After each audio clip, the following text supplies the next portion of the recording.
Okay, this is gonna be a little bit of a different video than I normally do, even though I've only made like 5 videos. But we're just gonna be talking about some science topics that I was thinking about while I was working. Among us. Yeah, no. Dyson spheres, right?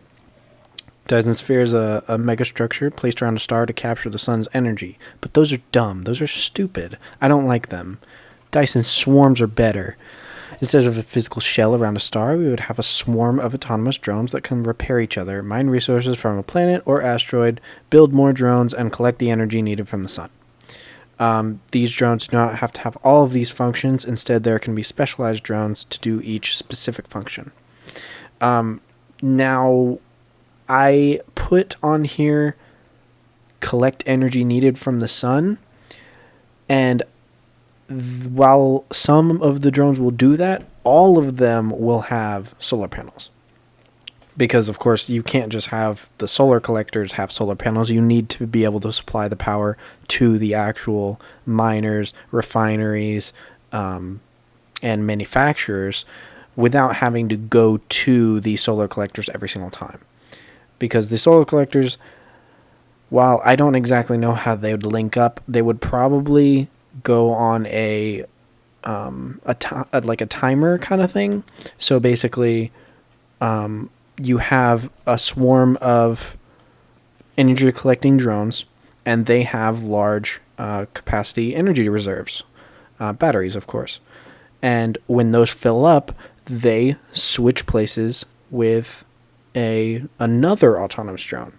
And that power is used for whatever society needs when you are in the future at this point. While maybe that be crazy death lasers, which is stupid because that's, I don't know, the efficiency of those is terrible. But in reality, it'll probably be powering some schmuck's computer at home while he plays Fortnite. And they will basically be on job shifts. And you'll have probably a person or maybe some AI overseeing all these to make sure, like, hey, this one went down, we need to go get that repaired or whatever. It'll probably be AI because that's a lot of things to be, like, literally, if there's an autonomous drone for, like, every square foot or whatever, one person or even a million people is not going to be able to oversee that many drones. So it'll basically have to be AI. But the main way to accomplish this would be, of course, exponential growth of AI machinery. Because say you have an AI like swarm that's very small, only like 10 robots, right? Basically, you have one that manufactures, one that mines, and then one that refines, and then the rest go get power to power whatever.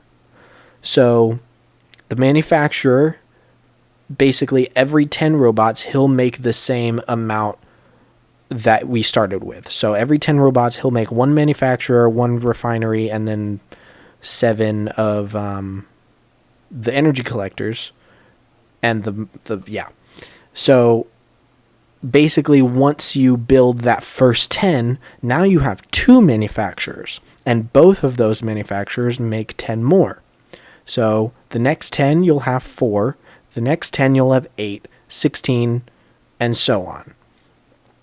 So with exponential growth, when it might take, let's say, I don't know, 2 years for the first 10 to be made, then you have 2 years for the next 10 to be made.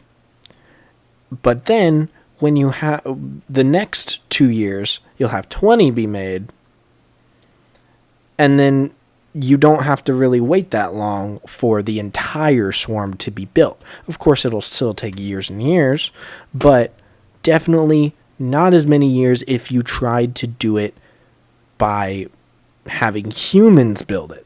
Because while population is a fickle math thing, you really don't need humans to do it, because if humans do it, it'll be slow. Have you ever tried to watch some like workers build a bridge, it takes them forever. Not just because they're not working, it's because politics and whatnot. And I don't like politics. We're just going to have a cold machine do it. And please do not give it a Terminator personality. It can be Karen or something. I don't care. Just don't let it kill us. Anyway, this is another thing that I wanted to talk about. Trying to move another star into place when ours kicks the bucket. Using some theoretical designs that are able to move stars using another star's power, we could try to carefully and slowly move our star away and another star of similar size but farther back in the sun's life cycle to position that so it needs to be in into the position that it needs to be in before our star turns into a red giant and burns us to a crisp. I had a little brain fart right there. Anyways, basically, using the power of two other stars, we would move our star away and then a new star in. And I have no idea how you would avoid all the planets being sucked into the second star you introduce, nor how to break the planets free from the gravity well of the original star, but it's a fun idea to play with. Because, of course, you have the original star, which is dying, and you need to get that out, but there's planets in the way that are stuck in its gravity well. And that second star you would want to be way farther back in the sun's life cycle, but able to be adjusted depending on how far it goes through its life cycle. You would want to move that new star in so that you could still live on planet Earth while getting that old star away so it doesn't combine with the new star and kill us all. While that would take a lot of math, probably many, like 4 Dyson swarms, so not in any of our lifetimes, or our grandkids, or any of our grandkids' lifetimes, it would probably not work. Just because of all the planets.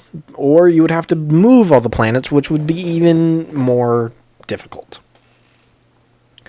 Not to mention that who really needs Earth? I am not one to say that we would need to stay on Earth forever.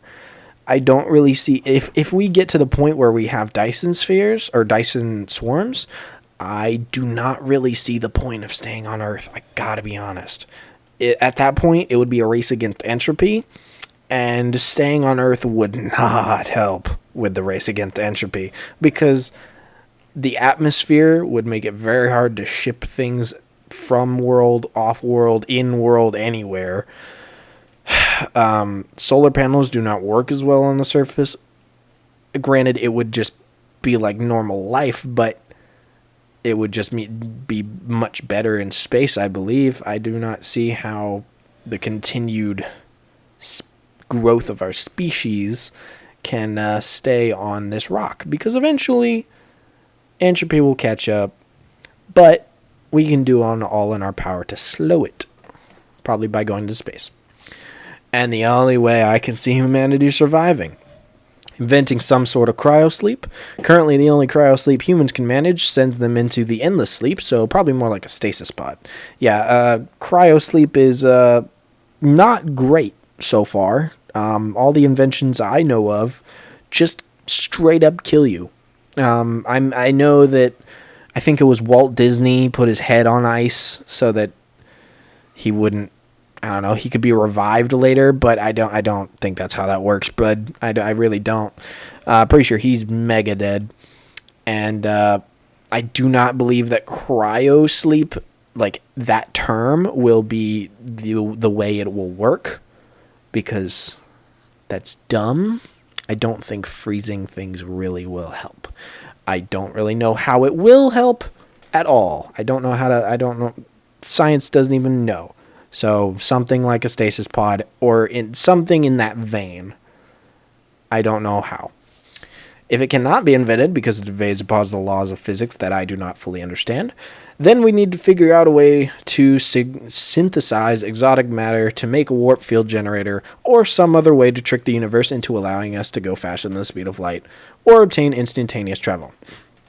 Basically, exotic matter helps make a warp field generator or a warp drive, like in Star Trek.